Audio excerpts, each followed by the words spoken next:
어, 코로나가 지나고 또 2023년도 이렇게 이제 좀 자유롭게 부활절을 맞이하게 됐는데, 제가 며칠 전에 이제 서울에 차를 타고 올라가다 보니까 고난주간인데 벚꽃이 너무 활짝 피어 있는 거예요. 그래서 아니, 부활절도 안 됐는데 왜 벚꽃이 이렇게 폈나 제가 그랬어요. 그랬는데 정말 이렇게 모든 것이 빨리 참 은혜 가운데 잘 된 것 같이 이게 됐지만은, 여러분 2023년도에 이 고난주간과 부활절에 하나님의 큰 은혜와 또 기도응답과 하나님의 승리가 여러분과 이 교회에 함께 하시기를 간절히 축원합니다.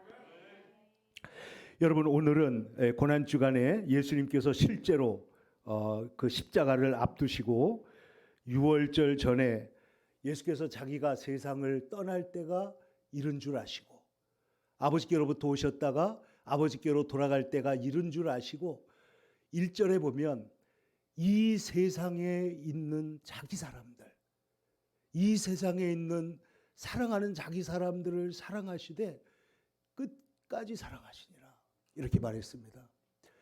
여러분, 여기 끝까지 예수님께서 사랑하셨다고 그랬는데 요한 1서에 보면 그가 우리를 사랑하면 하나님이 먼저 우리를 사랑하셨다고 그랬어요. 하나님 우리를 먼저 사랑하셨을 뿐만 아니라 그리고 또한 끝까지 사랑하시는 줄로 믿습니다. 여기 끝까지 사랑한다고 하는 말은 헬라어 언어를 보면 텔로스라는 말이 나오는데 목적이라는 뜻입니다. 목적이 이루어질 때까지, 마침내 하나님의 은혜로 변화될 때까지 하나님께서 우리를 사랑하신다는 뜻입니다. 그러므로 사랑하는 성도 여러분, 오늘 예수님께서 십자가를 앞두시고 제자들과 함께 성만찬을 하시고 제자들의 발을 씻어주시면서 오늘 일어났던 이 일을 통해서 우리의 삶에 지워지지 않는 하나님의 큰 은혜가 새겨지기를 간절히 축원합니다. 여러분, 지난주일은 종려주일이었는데, 여러분, 종려주일은 축제와 더불어 고난이 같이 있는 것입니다. 두 개가 같이 있습니다. 여러분, 종려주일에 사람들이 예수님이 들어올 때 그 예언되어 있는 대로 손에 종려나무 가지를 들고 겉옷을 벗어서 그 길에다 깔면서 예수님을 환영을 했습니다. 그러나 그리고 얼마 지나지 않아서 그 제사장들이 고용하고 동원한 사람들이긴 하지만은 소리를 질러서 십자가에 못 박으라고, 십자가에 못 박으라고 이렇게 해서 결국은 어떻게 됐죠? 예수님을 십자가에 못 박아 죽게 한 것입니다. 그런데 이 종려주일이 지나고 예수님께서 제자들과 함께 식사를 하게 되는데, 여기에 보면 예수님께서 여기 식사를 하는 동안에 마리아는 이 나사로, 자기 오빠를 살려주신 예수님의 은혜에 감사해서 옥합을 깨뜨려서 예수님께 부어드립니다. 그리고 가룟 유다는 가난한 자를 운운하면서 이 마리아를 공격합니다. 근데 여러분, 여기에 그 제사장들은 또 어떻게 하고 있냐면은, 대제사장들은 예수님은 물론 다시 살려놓은 나사로까지 죽이겠다고 지금 나오고 있는 그런 상황입니다. 그러니까 이 지금 어두움과 생명, 빛과 그리고 사랑과 그 미움이 그냥 극단적으로 부딪히고 있는 그런 시간입니다. 그런데 그때 예수님께서 말씀하시기를, 한 알의 밀이 땅에 떨어져 죽지 아니하면 한 알 그대로 있지만은 한 알의 밀이 떨어지면 많은 열매를 맺느니라. 예수님이 자기의 생명을 가르쳐서 한 알의 밀이라고 말씀을 하신 것이고, 또한 우리들에게도 그러한 삶을 우리에게 살도록 요구하시는 것인데, 저는요, 이 밀이나 이 곡식이 떨어져 가지고 싹이 나는 걸 보면, 땅에 그 씨앗이 묻히면은, 여러분 그 파보면 알지만은 얘가 이렇게 해체가 되잖아요. 씨앗이 일종의 죽는 것입니다. 근데 죽는데 거기에서 새싹이 발화가 돼 가지고 쭉 나오는데, 이게 그 연한 순이 흙을 뚫고 나와요. 뚫고 나와 가지고 나와 가지고는 큰 나무가 되기도 하고 곡식이 되기도 하고 뭐가 이렇게 되는 걸 보면 너무너무 신기한 것이죠. 근데 예수님께서 오늘 십자가를 앞두고 우리의 삶에 굉장히 중요한 도전을 하시는데, 아까 제가 처음 말씀드린 대로 예수님께서는 우리를 먼저 사랑하시고 우리가 죄인일 때에도 불구하고, 우리가 못났고 버림받아 마땅하고 우리가 부족함에도 불구하고, 우리가 아직 죄인 되었을 때 우리를 위하여 죽으심으로 그분의 사랑을 확증하셨다. 우리가 죄인데 우리가 사랑스러운 것이 없을 때 하나님께서 우리를 먼저 사랑하시는 거예요.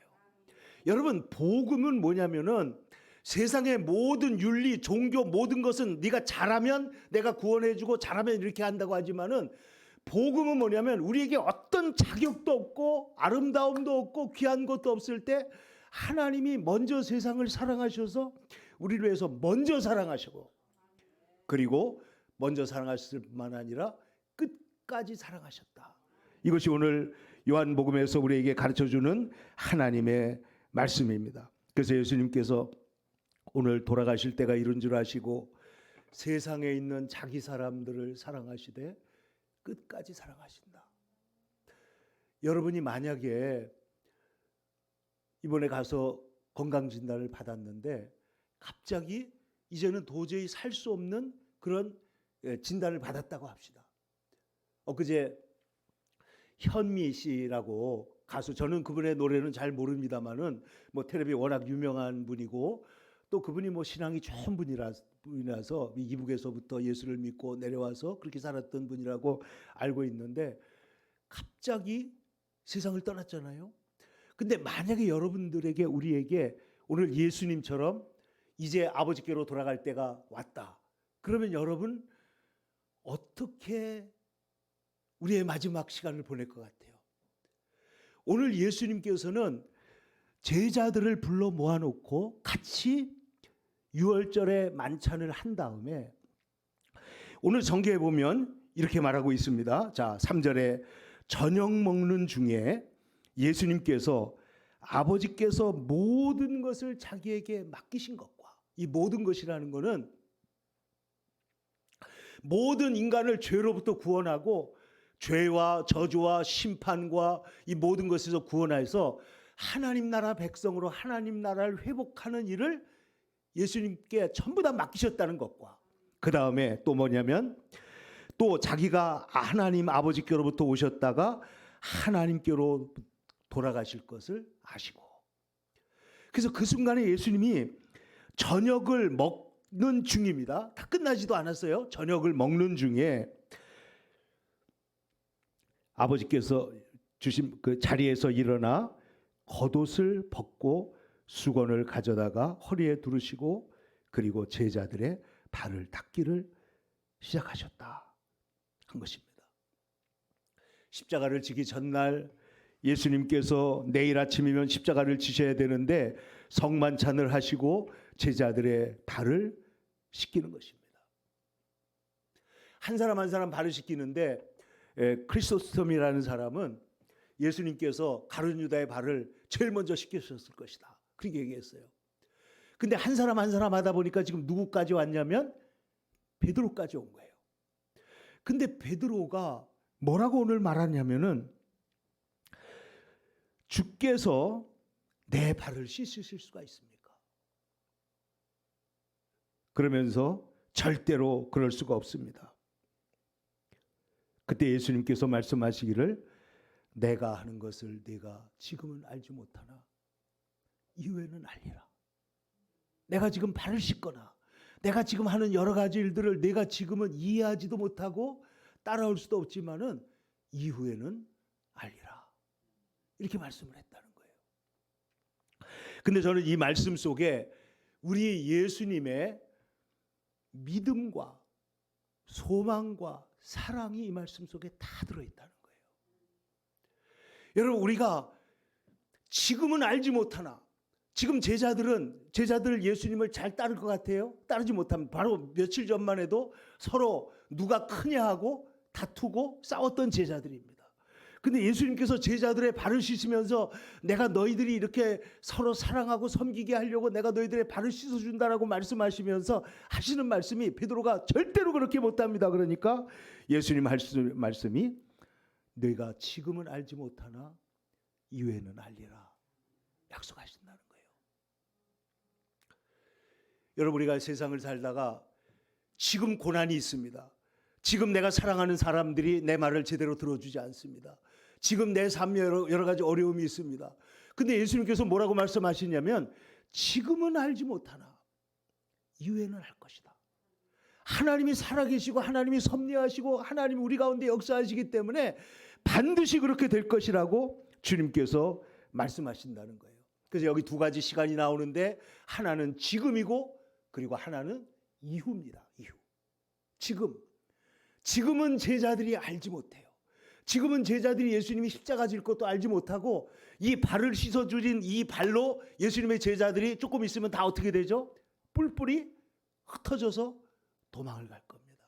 그래서 성경은 말하기를 예수님께서는 제자들을 책하는 대신에 목자를 치리니 양들이 흩어지리라.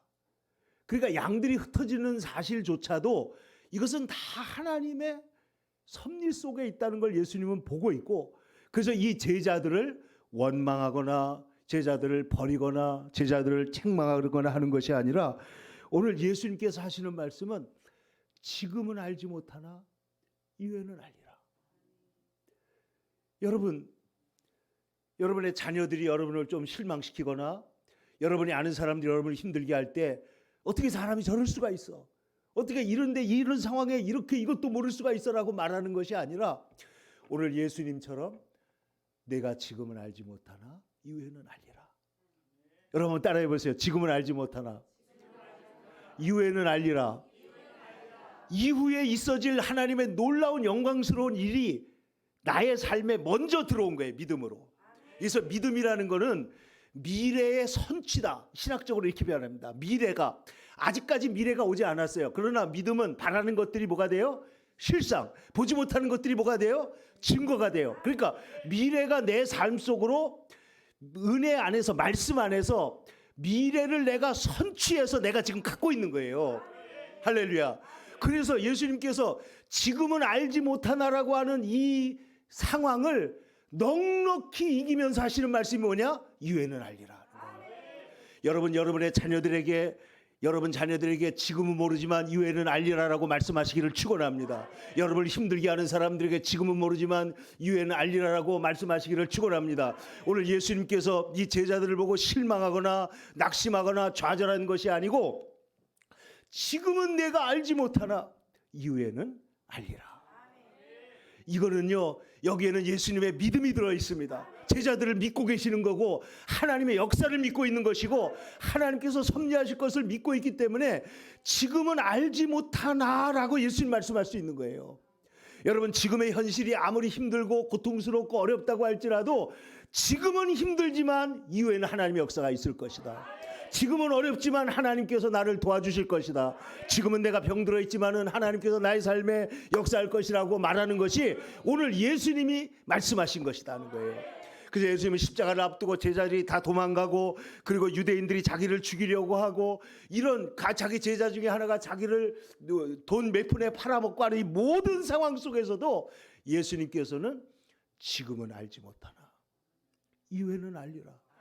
여러분의 삶을 이해하고 소화하고 이거를 극복하려면은 이후에는 알리라라고 하는 하나님의 역사에 대한 하나님의 선하심과 하나님의 역사하심과 하나님의 능력과 하나님이 내 삶에 간섭하신다는 것을 믿고 있으면 지금은 알지 못하나라는 상황을 넉넉히 극복한다. 그래서 여기에는 예수님의 믿음이 들어있고 예수님은 이후에는 알리라라고 반드시 소망하고 있기 때문에 예수님의 소망도 들어있고 제자들의 부족한 점을 다 지금도 수용하고 받아주고 그리고 쌓아안고 있기 때문에 예수님의 사랑이 이 말씀 속에 들어있는 거예요. 제가 옛날에 안산에서 목회를 하고 있을 때 한 여성도분이 남편이 그 어려운 상황이 돼가지고 거의 뭐 이혼 위기까지 됐나 이런 상황인데 약을 먹었어요. 자살하겠다고 손목을 그었던가? 예, 손목을 그었어요. 우리 교구 식구였는데 찾아갔더니 이 남편이 아이들을 이혼하면서 아직 이혼 직전입니다. 이혼하면서 아이들을 어디에 고아원에 보내자 뭐 이런 식으로 했다는 거예요. 근데 이 자매님이 그 상황이 너무 가슴이 아픈 거예요. 그래서 어떻게 그럴 수가 있어? 그래서 제가 한참 또 말씀을 나누고 설명하면은 은혜를 받고 아멘 목사님 맞아요 그랬다가 조금 있어 어떻게 그럴 수가 있어? 또 조금 지나면 또 다시 어떻게 그럴 수가 있어? 끊임없이 이 상황이 너무나 상처가 됐기 때문에 이거를 극복을 못하는 거예요. 근데 여러분 생각을 해보세요. 예수님이 이 세상에 의로우신 분으로서 가장 비열한 사람들에게 재판을 받고 그리고 예수님께서 십자가를 지시기 직전인데 제자들이 자기를 떠나서 다 흩어질 것을 예수님께서 다 보고 알고 계시는데 베드로의 발을 씻으실 때 베드로가 주께서 내 발을 씻으십니까? 못 씻습니다. 그러니까 예수님 하시는 말씀이 뭐예요? 내가 네 발을 씻어주지 않으면 너는 나와 상관이 없다. 잘 들어보세요. 세상의 윤리, 세상의 종교는 전부 다 뭘 하라는 거예요. 종교는 뭘 하는 서로 사랑하라, 사랑해라, 사랑해야 천국 가고 사랑해야 뭘 하고 전부 다 하라고 하는 것은 율법 종교이고요. 복음은 뭐냐면 하나님이 하신 일을 말해주는 거예요. 오늘 성경에도 보면 뭐라고 말했냐면 오늘 다시 한번 잘 읽어보세요. 3절입니다. 자, 7절입니다. 시작. 예수께서 대답하여 이르시되 잘 보세요. 그 다음 뭐라 그랬어요? 내가 하는 것을 이렇게 말했어요. 내가 하는 것을. 지금 예수님이 행하시는 일이 뭐죠? 제자들의 발을 씻고 있는 거리고 그리고 그 일 속에는 지금까지 예수님이 제자들을 위해서 행하신 모든 기적과 사랑과 능력이 다 있을 뿐만 아니라 지금 이 순간에 예수님께서는 이 제자들과 우리를 위해서 자기 목숨을 대속물로 주려고 하는 상황이잖아요. 근데 이 상황을 아무도 이해해 주지도 않고 아무도 알아주지도 않아요. 그럼 여러분 그 일을 할 수 있겠어요? 근데 예수님께서는 다 떠나갑니다. 여러분 예수님이 십자가에 달려 돌아가시는 순간에 진짜 예수 믿은 사람이 누가 있어요? 성경에 보면 누가 있었던 것 같아요? 제자들은 베드로 어떻게 했죠? 도망갔죠. 다른 제자들 다 도망갔죠. 그 십자가 밑에는 예수님의 어머니 마리아와 여성들 몇 명하고 그리고 사도 요한만이 와 있었다는 거죠. 근데 그 순간에 십자가 오른편에 있던 강도가 뭐라고 그러죠? 주여 당신의 나라에 임하실 때 나를 기억해 주십시오. 근데 예수님께서 뭐라고 그래요? 네가 오늘 나와 함께 낙원에 있으리라. 여러분 저는 그 순간에 정말로 예수를 믿은 사람이 한 사람이 십자가 오른편 강도예요.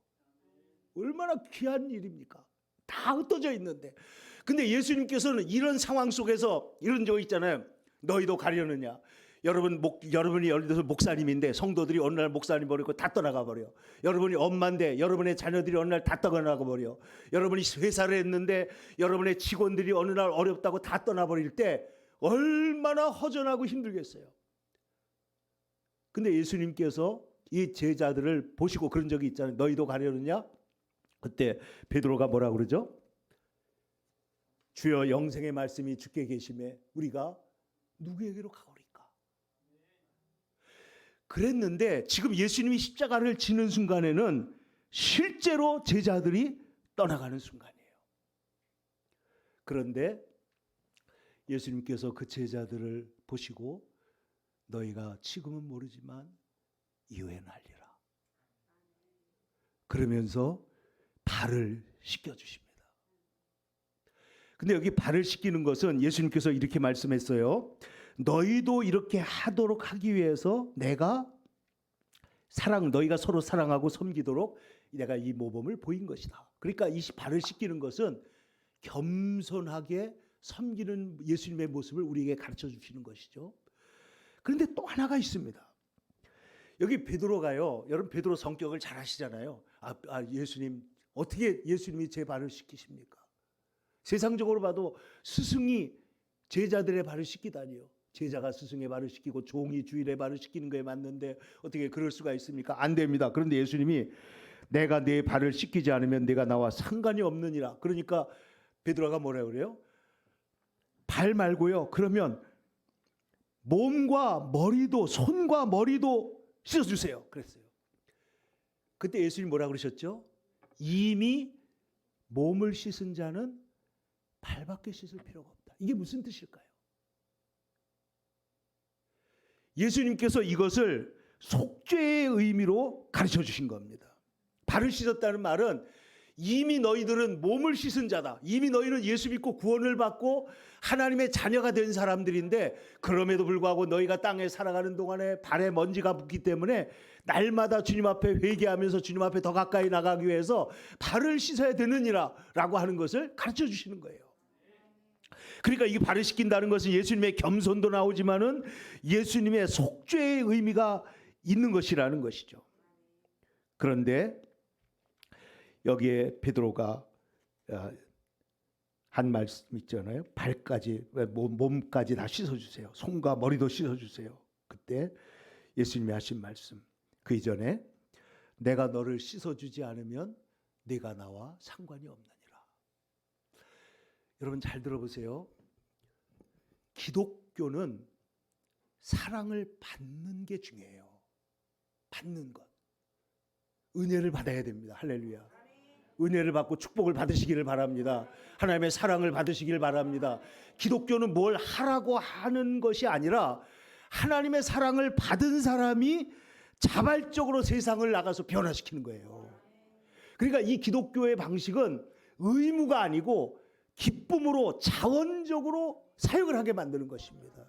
그러니까 이게 의무로 하면 더 많이 할 것 같지만은, 여러분 살아보면 알지만은 모든 가장 위대한 일들은 자원하는 데서 나오는 거예요. 자원하는 데서. 근데 이 자원이 어디서 나오느냐? 우리가 하늘 같은 사랑을 받았어요. 우리가 아까도 말씀드렸지만 우리가 사랑받을 만한 아무런 자격이 없는데, 로마서에 나와 있는 말씀대로 우리가 아직 연약할 때, 우리가 아직까지 죄인 되었을 때, 우리가 주님의 원수가 되었을 때 하나님께서 아들 예수를 통해서 우리를 먼저 사랑하심으로 우리가 그 사랑을 알게 됐다는 거예요. 그러니까 사랑받을 자격이 없는데 사랑을 해서 우리를 사랑의 존재로 바꿔버린다는 거예요. 그러면 우리가 이제 세상에 나가서 하는 일이 의무적으로 하는 게 아니고 그 사랑이, 나의 하나님의 성령이, 하나님의 사랑이, 우리의 복음이 우리에 들어와서 자원적으로 자발적으로 일하게 만드는 것. 여러분 한번 생각해 보세요.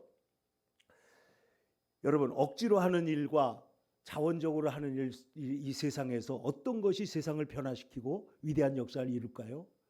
제가 그 실제적인 그 데이터를 보고 놀란 일이 있는데, 지금 이천인가 여주에 가면 소망교도소라는 게 있습니다. 기독교에서 세운 교도소입니다. 그런데 이 교도소에는 뭐 그 사람들이 저마다 다 거기 가고 싶어해요. 근데 왜냐하면 여기 가면 이 똑같은 죄수들인데도 인격적으로 대합니다. 인격적으로 대하고 딱 들어가면 나무부터 심어요. 자기 개인 이름으로 하나씩 나무를 심어서, 그러니까 우리가 그 식물을, 자기 식물을 가꾸다 보면 사람이 착해지거든요. 그걸 하게 하고 뭐 이런 식으로 하고, 그다음에 거기 가면 교도소장도 그 직원들, 그 저기 죄수들하고 같이 밥을 먹고 번호를 안 붙이고 이름표를 붙이고, 다른 데하고 완전히 운영 방식이 다릅니다. 왜냐하면 이 건물을 기독교에서 지어가지고 운영권을 기독교가 가져온 거예요. 똑같은 교도소입니다. 근데 다른 교도소가 재범률이 40% 30% 나올 때 소망교도소는 2%도 안 나와요. 그럼 다른 교도소보다 엄격하냐? 더 무섭냐? 더 율법적이냐? 전혀 아닙니다. 여기는 은혜의 방식으로 역사를 하고 있다는 거예요. 여러분 세상을 변화시키는 거는 명령이나 율법이 아니라, 여러분 구약성경에 율법을 하나님께서 주셨지만은, 하나님께서 은혜로 주셨지만은 율법 가지고 사람이 변화가 안 되기 때문에 하나님께서 은혜로 복음을 우리에게 주시는 거예요. 새 언약을 주시는 거예요.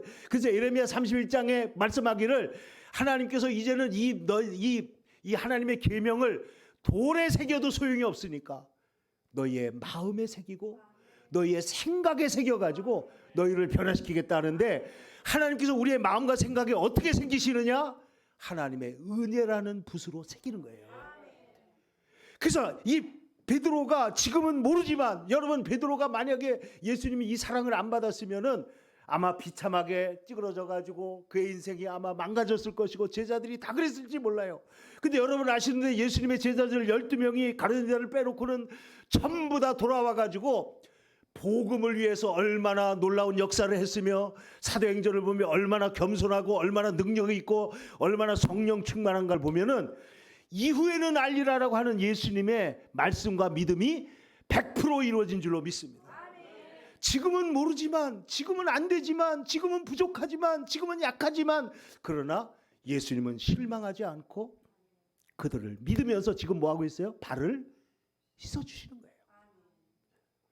이것이 변화의 역사를 일으킨 겁니다. 여러분, 그러므로 우리 그리스도인들은 실망했다든지 포기해서는 안 될 줄로 믿습니다. 예수님은 우리를 절대로 포기하지 않고 하나님 우리를 포기하지 않고 끝까지 사랑하신다. 끝까지. 옛날에 가곡에도 있는데 여러분 고등학교 때 나왔던 아마 시조 같은데 노산 이은상 선생이라는 사람이 있죠. 그분이 쓴 사랑이라는 노래가 있습니다. 탈 대로 탓하시오. 타다 말지는 부대 마소. 마지막에 이렇게 말해요. 탈진데 제 그것조차 마저 탐이 옳습니다. 사랑이라고 하는 것이 시작했다가 미움으로 끝나면 그게 애당초 진짜 사랑이었을까요? 하나님의 사랑은 사랑의 대상을 포기하지 않아요. 사랑은 허다한 죄를 덮느니라 그랬죠. 허다한 죄를 덮느니라. 그래서 하나님의 사랑이 우리의 속에 들어와서 우리의 삶을 바꿔놓는데 여러분 오늘 우리가 보고 있는 세계적인 모든 구호기관이나 월드비전이 세계에서 제일 큰 건다면 그게 우리 한국의 고아들 돌보던 것에서 시작된 거 아니에요? 선명회라고 옛날에 선명회 어린이 합창단 여러분 들어본 적 있죠? 그것이 전 세계적으로 가장 큰 구호단체가 됐는데 어려운 사람을 가서 돕고 그리고 헌법에다가 인권을 집어넣고 그리고 사람들을 귀하게 하는 이 모든 것이 누구의 제자들이 이 세상에 만들어낸 거냐면 다 예수님의 제자들이 그런 것을 세상에 만들어낸 거예요.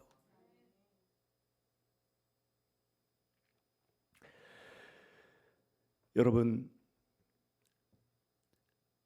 하나님의 사랑을 받는 것이 중요합니다.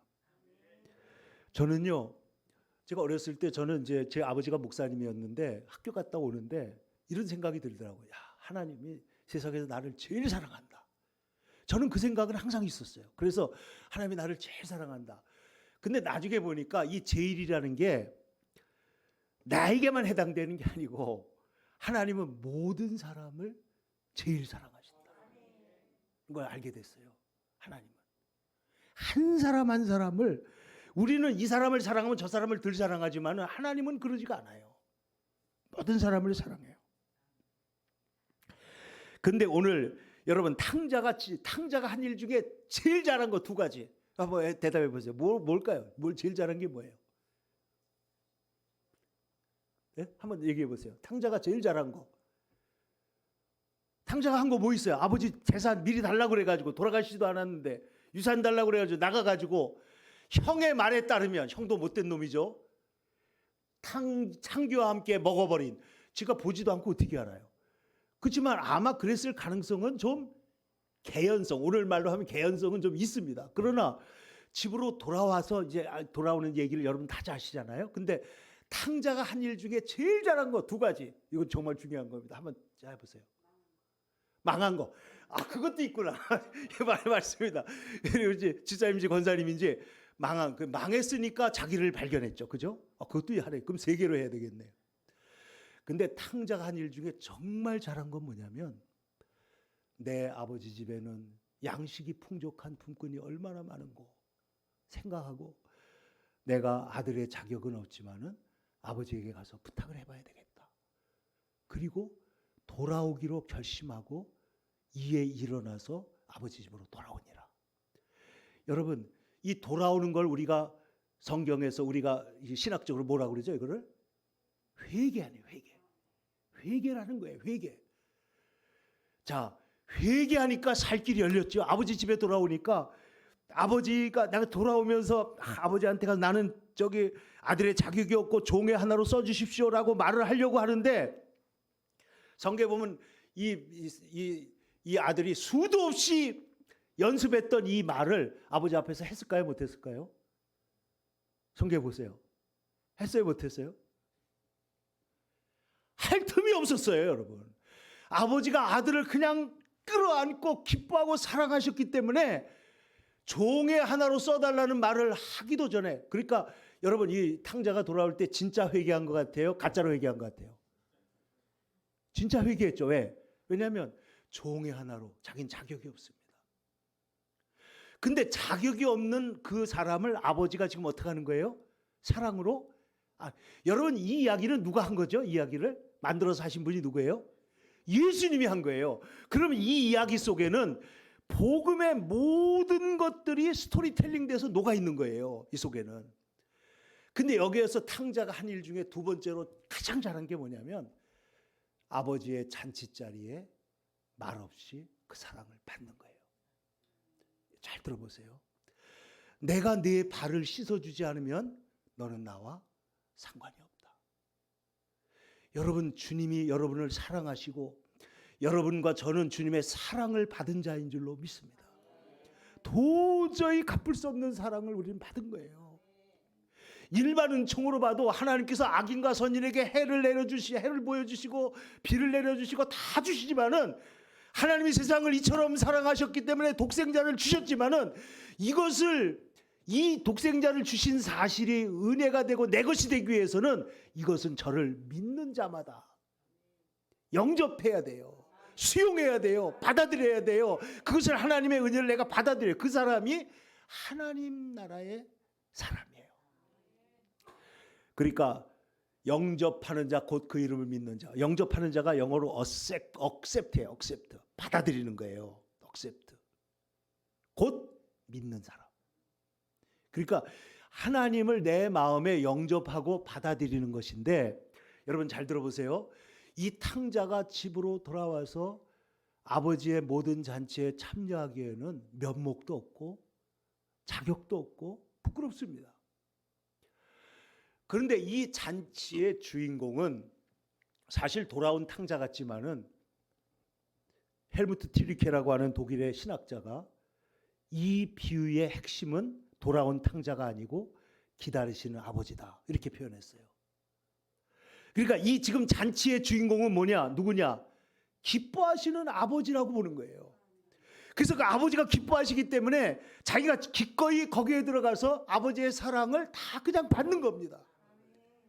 근데 이 복음은 우리는 다 자격이 없어요. 하나님 나라 들어갈 자격도 없고 구원받을 자격도 없고 하나님 나라 돌아갈 자격도 없는데 아버지가 기뻐하시는 거예요. 아버지는 뭐라고 그러냐면 내 아들은 죽었다가 살았으며 잃었다가 다시 얻었으므로 기뻐하는 것이 마땅하다 그랬어요. 한번 따라해 보세요. 마땅하다. 마땅하다는 거예요. 기뻐하는 것이 하나님 보시기에 이건 마땅한 일이다. 그래서 하나님 나라는 은혜 위에 세워집니다. 하나님 나라는 이 사랑 위에 세워집니다. 그래서 이것을 성경은 말하기를 죄가 왕노릇하던 것이 아니라 이제는 은혜가 왕노릇한다. 여러분 성경 찾아보세요. 은혜가 왕노릇하고 여러분 앱에서 찾아보면 금방 나와요. 은혜가 왕노릇한다. 그리스도가 왕노릇한다. 하나님이 왕노릇한다. 그게 하나님의 나라예요. 그런데 그 하나님의 나라가 은혜가 왕노릇한다는 건 뭐냐면 오늘 예수님처럼 남을 비난하고 저주하고 실망하고 낙심하고 이렇게 하고 내가 3년 동안 내 제자들을 어떻게 키웠는데 애들이 이럴 수가 있느냐고 이렇게 하는 것이 아니고 너희가 지금은 모르지만 이후에는 알리라 하고 하나님을 믿고 있고 그 하나님의 섭리 속에 있는 제자들을 믿고 있는 거예요. 여러분 믿어주시기를 축원합니다. 여러분 가족을 믿어줘야 됩니다. 자녀들을 믿어야 됩니다. 자녀들을 믿고 성도들을 믿고 목사님을 믿고 교회를 믿으면 하나님의 위대한 역사가 일어날 줄로 믿습니다. 그래서 사랑을 전혀 알지 못하는 사람을 주님께서 사랑하시고 지금은 모르지만 그래서 예수님은 절대로 포기하지도 않고 절대로 책망하지도 않고 예수님은 지금 제자들의 발을 씻으시면서 끝까지 사랑하고 있을 뿐이에요. 그래서 오늘 사도 요한은 감동적으로 그 요한복음 13장 1절에 자기 사람들을, 세상에 있는 자기 사람들을 사랑하시되 끝까지 사랑하시니라. 얼마나 귀한 얘기인지 몰라요.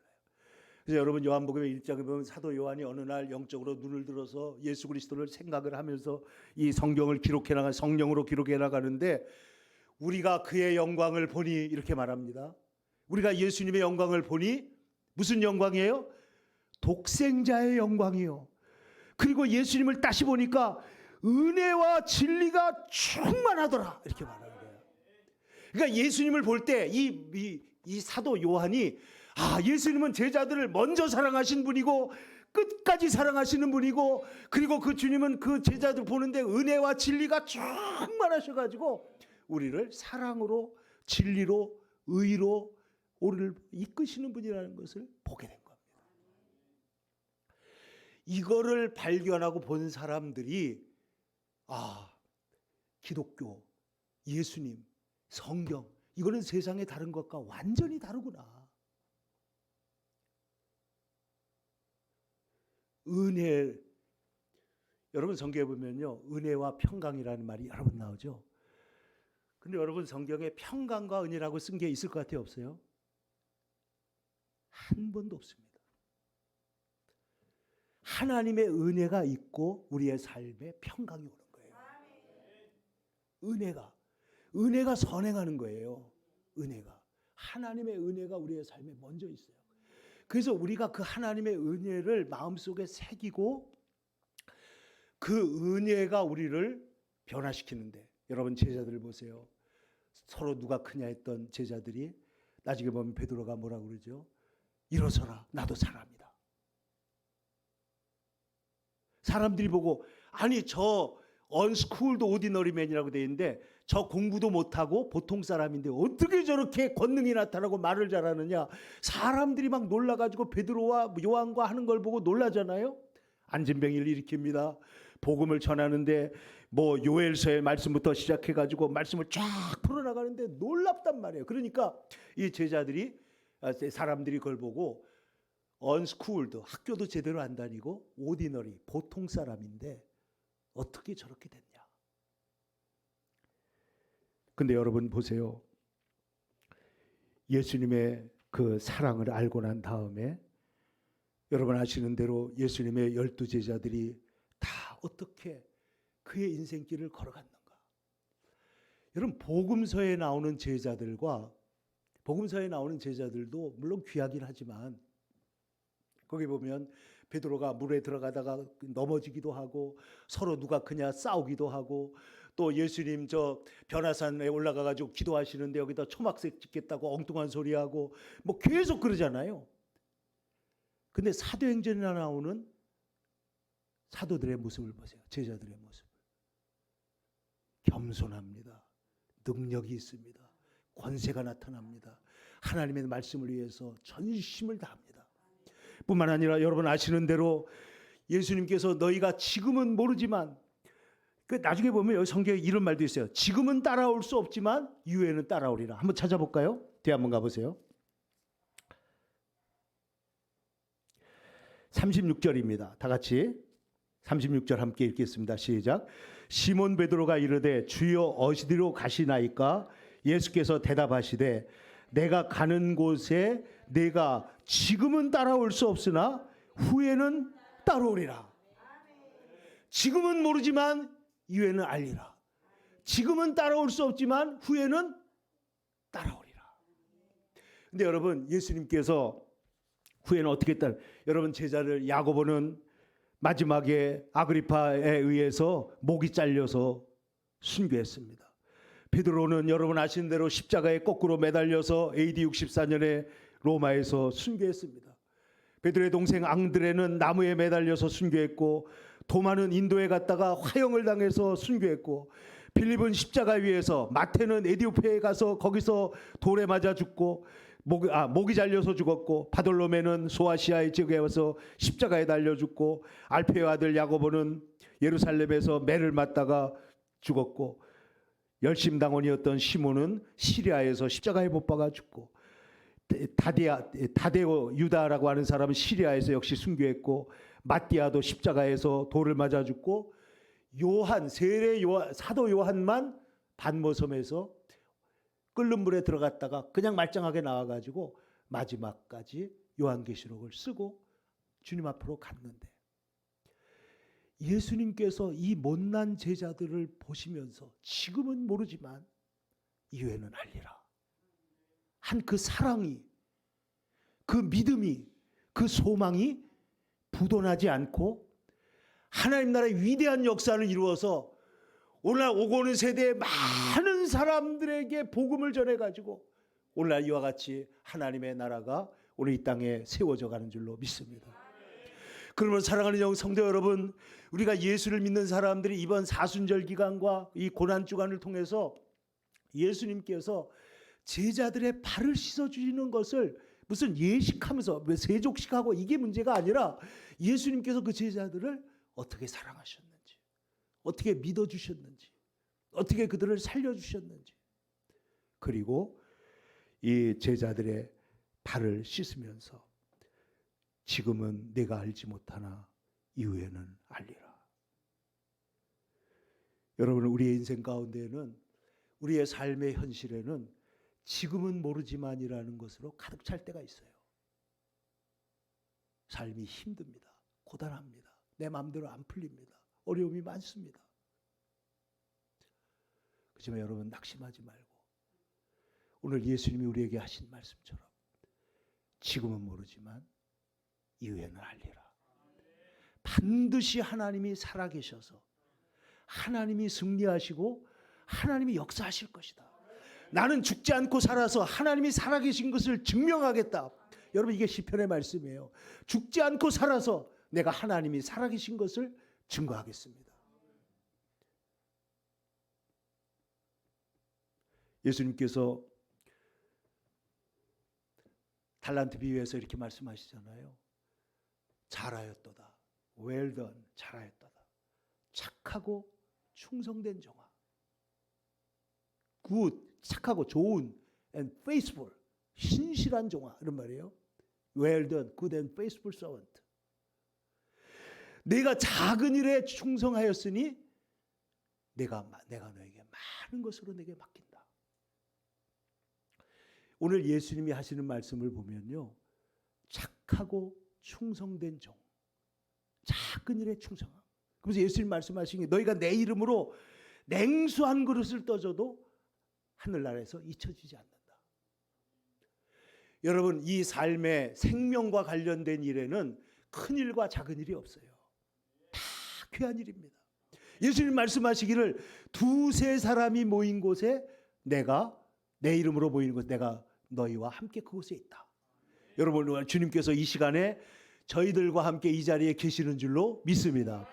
그러므로 여러분, 우리가 주님의 이름으로 모여가지고 우리가 낙심하거나 실망하거나 부정적인 말을 퍼뜨리거나 하는 것이 아니라, 오늘 예수님이 하신 말씀이, 저는 이 말씀이 너무 좋아요. 지금은 모르지만 이후에는 알리라.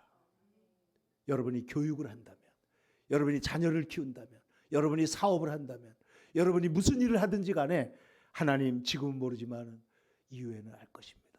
왜냐하면 하나님은 살아계시고, 하나님 우리를 사랑하시고, 하나님 우리의 삶에 개입하시고, 하나님 우리 삶에 도우시기 때문에 하나님이 함께 하시니까 지금은 모르지만 이후에는 알리라. 제자들 변화된 게 보이잖아요, 여러분. 여러분, 부활의 가장 강력한 증거가 뭐예요? 부활의 가장, 제자들의 변화입니다. 다른 증거, 빈무덤의 증거, 무슨 증거, 뭐 과학적 증거, 이런 거 많이 있어요. 그러나 가장 크고 놀라운 증거는 뭐냐? 제자들이 변화돼서 어떻게 돼요?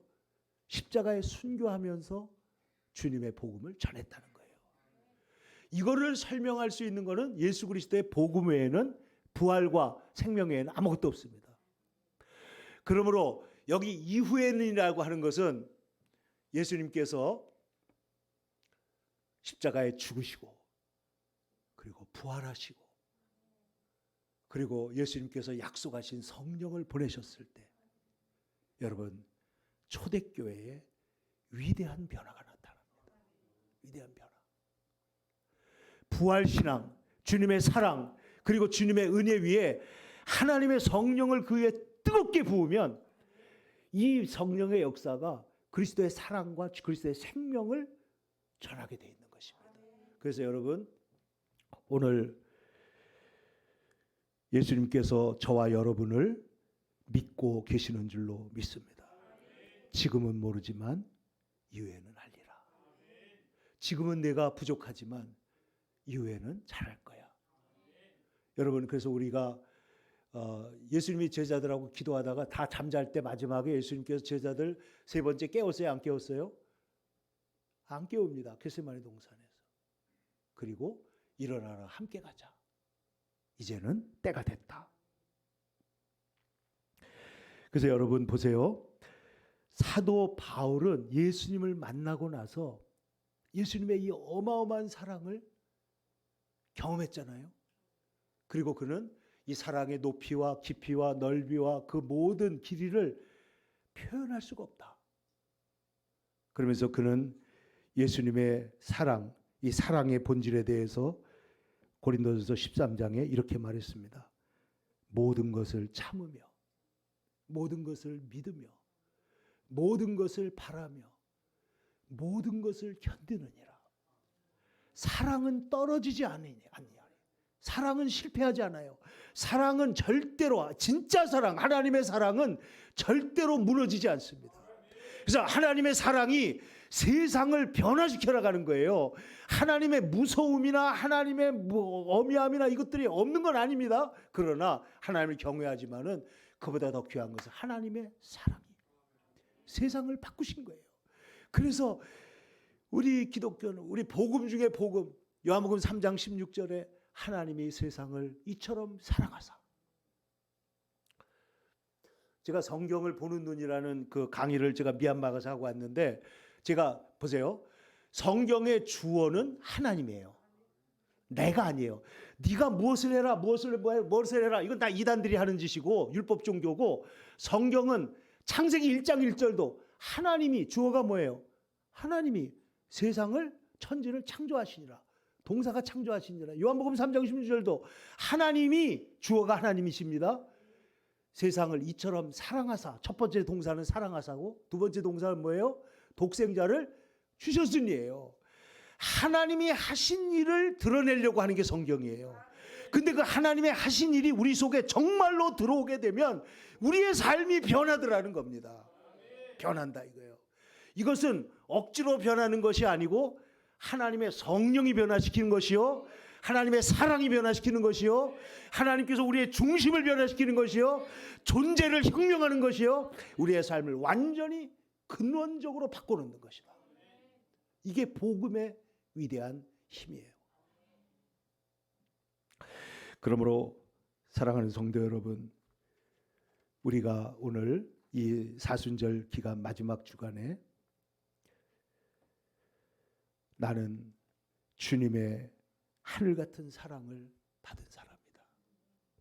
여러분 예수님께서 세례 받을 때 그리고 변화산에 있을 때 하늘에서 똑같이 들려온 음성이 있었습니다. 그 내용을 여러분 아시죠? 하늘에서 소리가 들려요. 뭐라고요? 이는 내 사랑하는 아들이요 내가 기뻐하는 자다. 근데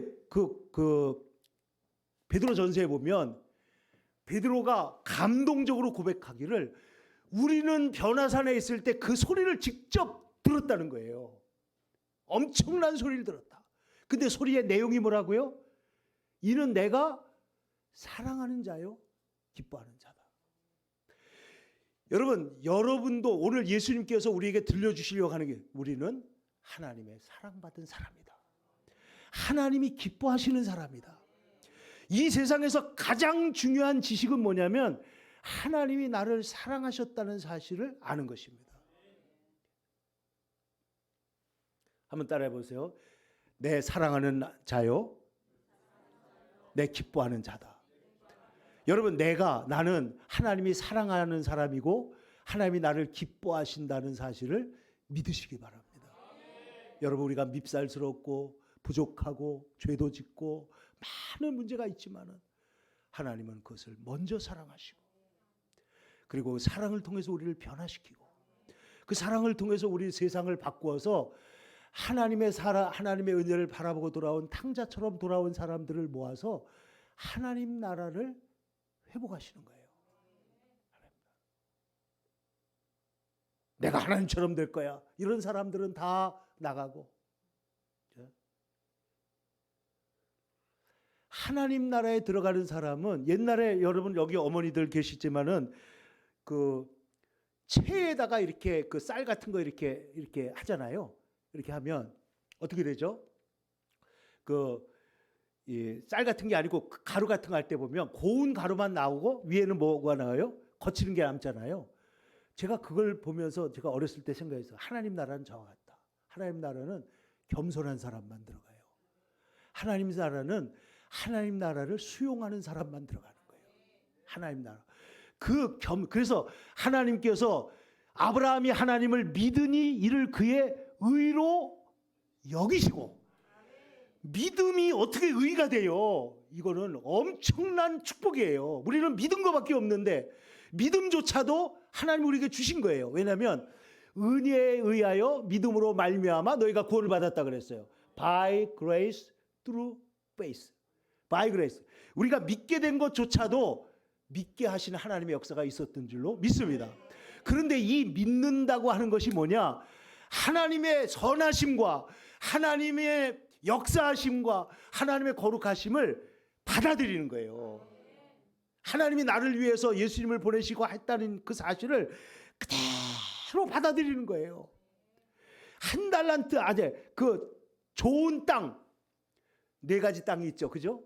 길가 같은 마음, 돌짝밭 같은 마음, 가시덤불 같은 마음, 그리고 옥토, 좋은 땅이 있는데, 여러분 좋은 땅에 대해서 예수님께서 뭐라고 하셨는지 기억나세요? 굉장히 중요한 겁니다. 따라해 보세요. 착하고 좋은 마음으로 말씀을 듣고 받아. 요게 좋은 땅이에요. 착하고 좋은 마음으로 하나님의 말씀을 그대로 받아들이는 거예요. 그 사람이 30배, 60배, 100배의 결실을 맺는다고 말씀하는 거예요. 이런 사람들을 하나님은 불러서 하나님 나라를 다시 회복하는 거예요. 고집스럽고 목이 곱고 자기가 잘났고 교만한 사람들은 다 하나님께서 하나님 나라에 그래서 못 들어온다. 하나님 나라는 너희가 행위가 아니라 은혜로 구원을 받은 것은, 로마서에 보면 뭐라고 했냐면 자랑치 못하게 하려는 것이다.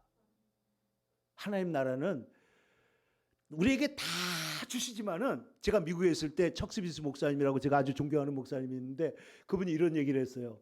하나님은 영광을 나누시지 않는다. 다른 건 우리에게 다 주시지만은 우리가 하나님께 뭘 돌려야 돼요? 영광을 돌려야 돼요. 하나님을 인정하는 거예요. 그래서 여러분 인생을 통해서 다윗이 가장 잘한 게 뭔지 아세요? 하나님은 선하시고 인자하신 분이다. 노매로와 무슨 일이 있든지, 내 삶에 무슨 문제가 있든지, 내가 이렇게 억울하게 쫓겨다니고 도망다니고 있지만은 내가 믿는 하나님은 선하시고 인자하시다. 그 선하심이 시편 23편에서 뭐라고 했어요? 내가 진실로 주의 선하심과 인자하심이 정녕 나를 따르리니. 그래서 내가 여호와의 집에 영원히 거하리로다. 저는 이 찬송을 우리 한국 사람이 작곡했잖아요. 진실로 선함과, 그리고 막 인자하심이 하고 거기서 클라이막스예요. 저는 그 노래를 너무 잘했다고 생각해요. 왜냐하면 그 시편 23편에 여호와는 나의 목자시니 잔잔하게 시작됐다가 마지막에 피크의 고백이 뭐냐면 하나님은 선하심과 인자하심이 영원하신 분이라는 거예요. 그래서 이 시편에 보면 주는 선하심과 인자하심이 영원함이로다, 주는 선하심과 인자하심이 영원함이로다, 이런 말들이 끊임없이 나오는데 이 말을 본격적으로 이스라엘에 퍼뜨린 사람이 누구냐? 다윗입니다. 다윗. 하나님은 선하시고 인자하시다. 그 하나님이 내 삶을 인도하신다. 그 하나님이 우리를 위해서 아들 독생자를 우리에게 보내셨다. 우리가 듣고 보니까 세상에 없던 얘기예요. 이 말은 들어보니까 믿어지고, 믿고 나니까 믿음으로 들어가서 하나님이 보이기 시작하고 알게 된 사람들이 바로 저와 여러분 같이 하나님의 백성들인 줄로 믿습니다.